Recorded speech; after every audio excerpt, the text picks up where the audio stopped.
Hey everyone, and welcome back to Above the Tree Line, where we answer your questions about faith, Christianity, and culture. I am Lauren Thurston here with our senior pastor, Will Davis Jr. Hi, ladies. Hi, everybody. Nice to see you. A very special guest, someone near and dear to my heart, Miss Cheryl Carr. Thank you. We actually have brought Cheryl on because she has a very unique insight. She's on staff here at ACF, and she has some expertise. She won't let me say she has expertise. She has expertise in these areas. And kind of a really popular topic right now is boundaries. How to have personal boundaries. Are they biblical? How do you enforce boundaries? Is this something that Christians should, is this something we should be exploring? And I'd like to just kind of talk to you today about some practical questions around boundaries. But before we do that, tell us who you are. Okay. I'm Cheryl Carr. I am on staff here. I think you just said Yes. that. Pastoral care here at ACF. And my expertise, a lot of boundaries is the school of hard knocks, I'll be honest. Kind of learned a lot of it the hard way and did a deep dive. The last several years, I've been in some form of kind of a shepherding role or a caretaking role, whether it's pastoral care or, disaster relief or whatever. But I've always been interested in people and why we do what we do. And so went to school, graduated with psychology, did some master's level courses in that. And There we that's go. just Some like- psychology. a little bit, yeah. That's awesome. But She's boundaries analyzing us. truly is just something I went after because of my own lack of boundaries and continually running up against a wall of why do I always feel like I'm just getting trashed? Because I didn't know they were biblical. Right. Let's start there. Why don't you, I think most people kind of know generally because a lot of people are talking about boundaries right now. But what do you mean when you say boundaries? Yeah, what's a boundary? Yeah, so a boundary is just kind of a guideline or a limit for your life that is created they're unique to each person. They're created out of your own beliefs, your own needs, your own limits, like your own resources. So you kind of create these limits to your life based on those things, which is why boundaries look different for every single person because, my boundaries are probably my resources, my capabilities, my capacity for things is very different likely than either of yours. And so a boundary is just a limit for me to be able to say what I will or won't do, what I will or won't tolerate. And then being able to communicate that out is communicating the boundary. But the boundary itself is just like a limit or a guideline based on who I am and my unique character. Well, that's interesting though, because I feel like so many Christians that are really devout Christ followers, they want to pour themselves out for everyone, give everyone access to all of them. And so easily we end up just getting so burnt out. Yes. So, but I do think that for a long time, maybe Christ followers didn't think that boundaries were biblical because they thought I'm just supposed to give all the time. Do you think boundaries are biblical? I do now. And it's, that was news to me too, because I think the overarching idea is like you serve, you give, and if you're not, then you're in the wrong, or somehow you're not pouring yourself out. That's the wrong thing to do, and that we're then the last person on the list. But in fact, boundaries are very biblical. They're there from the very beginning, from Genesis 1:1. God starts talking about boundaries, and he does it in the beginning God created the heavens and the earth, and it goes on to say he separated the land and the sea, he separated light from darkness. Well, that separation is a boundary. That's letting us know where something ends and something begins, and it creates an order, and that's important. But he also, and I'll talk about that in a minute, but he gives us the relational boundary as early as Genesis 2, and that's where he's in the garden with Adam, and he says, you are free to eat from any tree in the garden except this one.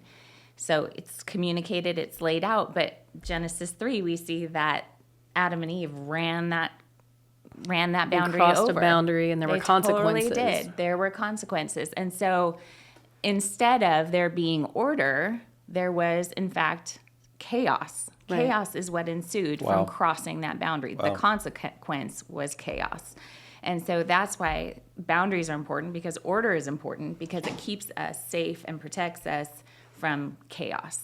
So are there certain relationships between Christ followers, like, for example, husband and wife, are there any relationships where it's okay not to have boundaries?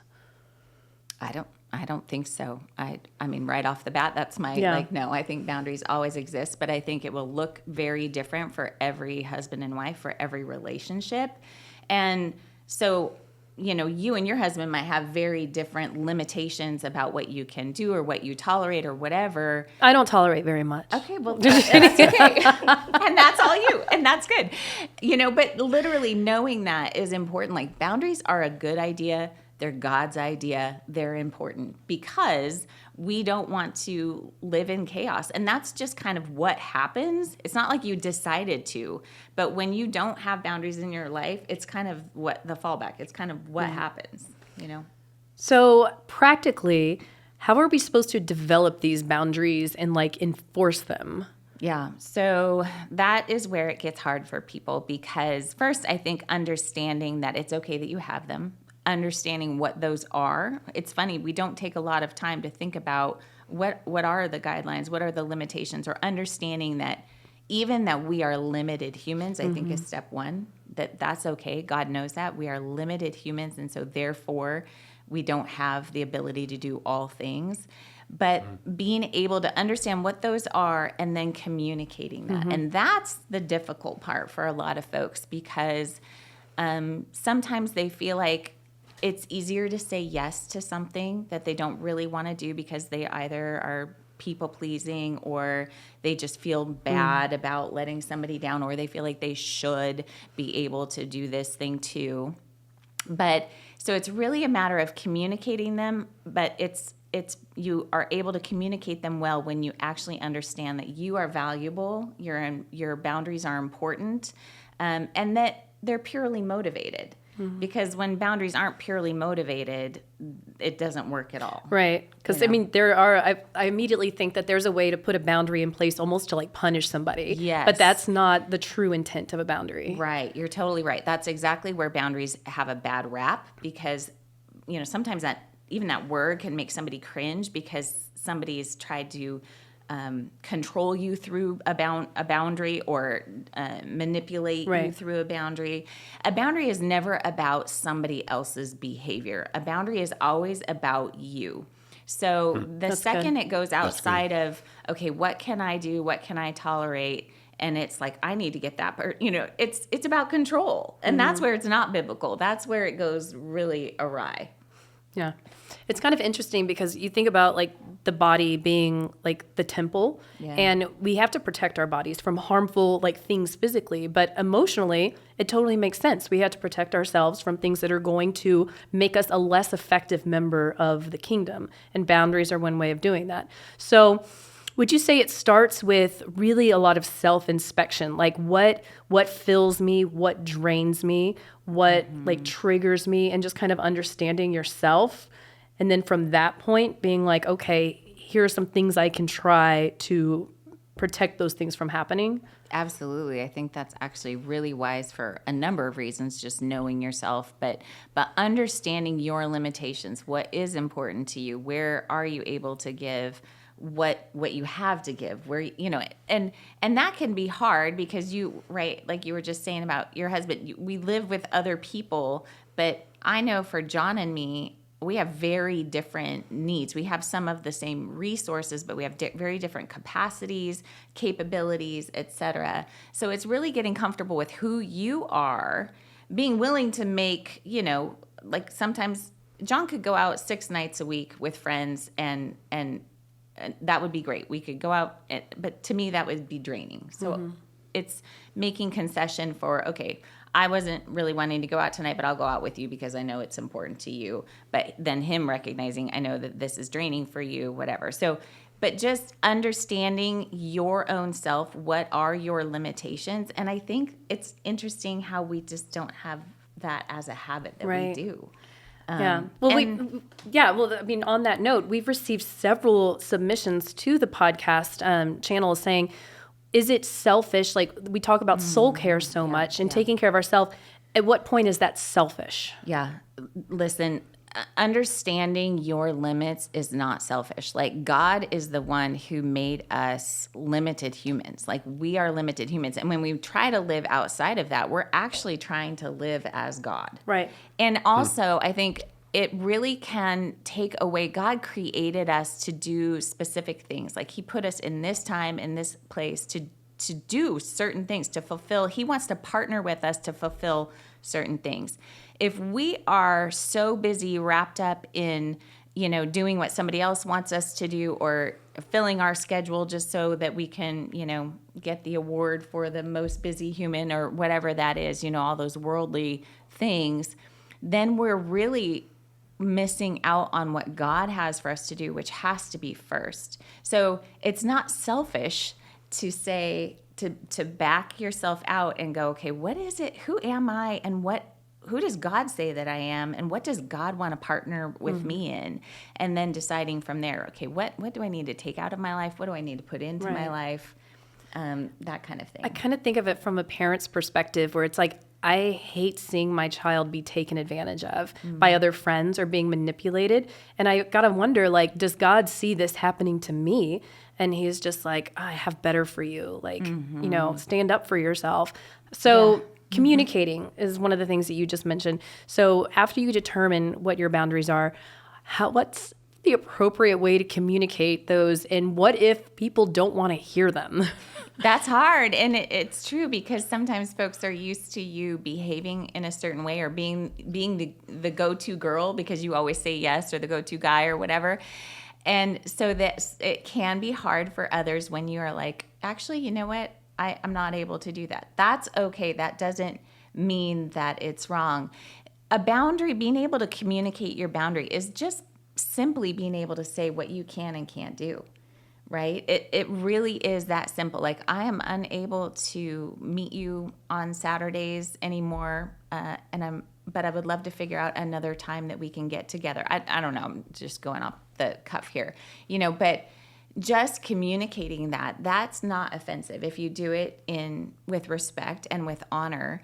And I think the other thing to know here is your boundary is to try to stay in relationship with people. Like, it's about keeping relationships together. I think oftentimes boundaries can be seen as how I need to push somebody create away. separation here. And it's actually just saying, here's what I need for this relationship to continue, and leaving space for them to say, okay, well, this is what I need, you know?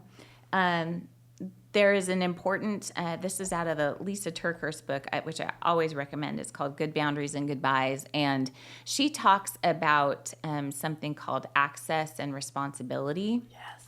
That is such a good point about, we give access to people all the time. We give access with our time, with our energy, with our resources, whatever. Our cell phones. Our cell phones, Yes. yes.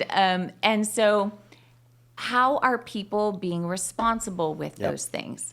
If I'm giving level 10 access to somebody, then I'm expecting there to be level 10 responsibility with that. Well, there might not be, because maybe, maybe I'm thinking I don't call people after about 6 o'clock at night for sure with work-related stuff, because that's their family time. That's their off time. But somebody else might not hold that at a high value like I do. So their responsibility with it is like more at a 3. Like, no, I think you're available all the time. That doesn't make them a bad person. That just makes us have different values on time. And so it's important for me in that space to communicate, hey, I just want to let you know that I actually don't answer my phone after about 6 o'clock because I'm spending time with my family. Let's connect, between these hours. And that's great. That's just human communication, and hopefully that's enough. Yeah. It's when somebody just wants to keep running up against that it can get difficult. And that's where kind of the consequence needs to happen. Like, I need to lower down my level of access to your level of responsibility so that I can stay in relationship with you. It's not a punishment. It's just trying to understand, okay, where are we at here? Can we call it a punishment? Because it feels good when you punish them. Please. All right. So can I ask you a question? Because you just brought up a great topic. All right. I'm middle management at work. I'm trying to have that boundary, 6 p.m., whatever, and I got a supervisor who doesn't abide by it. I'm thinking about the people listening who are working in places, and their texts or emails are blowing up all the time, and they're really, it's somebody over them. So I'm asking you to put on a bit of an HR hat. Yeah. But how do I create that boundary in a work setting when it could be responded to with punitive actions? That is really difficult. And I'm glad I'm not HR because of that very thing. But I would say, again, communicating with respect and just saying, hey, I want to let you know that I really value this job, and from 9 to 6, you're going to get everything out of me. But from 6 on, my family is important to me, and I feel like being available after 6 o'clock for work is not going to work for my family and my needs. Is there something we can talk about there? And just opening up the discussion. That's really good. Because maybe your boss, that's just how it's always rolled, and that's just how they think. And maybe they're like, oh, actually, you know what? I can totally honor that for you. That's okay. This is our culture, but I want to honor you as a person. It might not always work. It might not. And then you might have hard decisions to make or talk to about HR that. or whatever. So when I hired Caitlin, my executive assistant, sometimes my phone can ring 24/7. Yeah. And sometimes it's really significant. Sometimes it's not, but sometimes I'm on call 24/7 basically, which means my executive assistant is probably on call 24/7, and she's a mama with young kids and a wife. So I've told her, I'm not going to bug you after hours unless it's serious. Yeah. But if you're getting a phone call from me on a Saturday or a Friday at 2 a.m., you know something's up. Yep. And so she knew when I hired her, we put that in the expectation that I'm going to really leave you alone. And by the way, Friday's my Sabbath. I want to be left alone, and we don't talk on Fridays, unless. Right. And so we had to kind of create that going in. And that sounds like exactly what you did. You created like, hey, I'm going to reach out to you when it's really important, so you'll know it's really important, and that's okay. I think we all have to have that give and take. And then if there's actually no way of meeting each other, that's when you know. I mean, that the book of Lisa TerKeurst is Good Boundaries and Goodbyes. Goodbyes is always a last case scenario. But there are relationships that can be abusive, and there is a time and a place to say, for now, I'm gonna have to say I have zero access. You have zero access. Because it's just not healthy for me. I'm not able to be in relationship. So it's which is hard if you're saying that to somebody who's giving you your paycheck. Yeah. Yep. Or that you don't want to disappoint. But That's listen, courage is not comfortable. Right. It's not doing the right thing is not always easy. It's not always fast. It's not. Relationships are hard, and that's true in the workplace. That's true in the church. That's true with your neighbors. It's just true. And so I think the most honest thing that we can do is just share our heart and where we're at and what we're able to do and what we're not able to do, and trust God with the rest, and allow others to do the same. Right. Allow others to do the same and try to find that middle ground. There was, I think it was maybe Lisa TerKeurst that said the people who are going to be most offended by your boundaries are the people who cross them the most. Yeah. And so wow, that's good. That's what I feel like I've experienced. Like Will kind of touched on the professional aspect, but let's talk about familial relationships real quick. So let's just say, hypothetically, you have a sibling who is always giving you a hard time. And over time, it really wears on you. So when you decide to put a boundary in place, like, I don't want you to talk to me like that anymore, it's suddenly like, oh my gosh, you're so sensitive. Okay, nobody and they make fun of it. Yeah, and it's like, then you feel kind of stupid for having the boundary in the first place. So like, what are you supposed to do in that situation? Yeah, you're supposed to value yourself and what you believe to be true enough. That's really good. To go through that rapid, and it's important. And just because they don't like it doesn't mean it's not valuable, right? It makes sense that they're used to you being a different way, and they're doing a little bit of okay, hold on here, but they're not being respectful either, right? And so there will be those periods, but it doesn't mean if your motivations are pure, if you are communicating respectfully, then stay true to what you know you need, because you are valuable. God honors that, I believe. Yeah, I agree. Yeah. Anything you want to add, Will? Real quick, so if I put boundaries in my life and stay with them, what's in it for me? What's the fruit of a healthy set of boundaries? Peace and freedom. Peace Good. and freedom. I mean, God is not a good God of disorder. He is a God of peace. That is the whole thing about the order, boundaries for the sake of order, so that we don't get into chaos. That leads to freedom. That leads to healthy relationships. That leads to peace in our lives and fullness. I mean, so it's Okay. all fruit. So we're promoting peace today. It's so good. Like Yeah. you can have this in your life. Yeah. Okay. So it's really good that you mentioned the Genesis thing, because he created the world and there was chaos. Mm-hmm. And chaos ended when he put boundaries in place. That'll preach all day long. That is so good, Cheryl. Yeah. Yeah, Right there in the first chapter of the Bible. right there. Yeah. And it's consistent throughout. So you want to learn about boundaries, read those first 3 chapters. I'll take There you go. through. Yeah. That's awesome. Cheryl, this is so helpful. Yeah. And I have so many more questions, I know. and I'm sure our listeners do too. So I do want to tell you guys, if you want to hear more about boundaries, and I personally do, we would love to have Cheryl back. You can send us those questions at acfellowship.org/podcast, and we can take a deeper dive into this conversation. Today was kind of a starting point overview from a biblical perspective. So I appreciate you Yeah, sharing thanks that for with having us. me. Thank you for so being with- here. So wise. Thank Yeah, you so much. Awesome. Thank you. All right, we'll see you guys next week.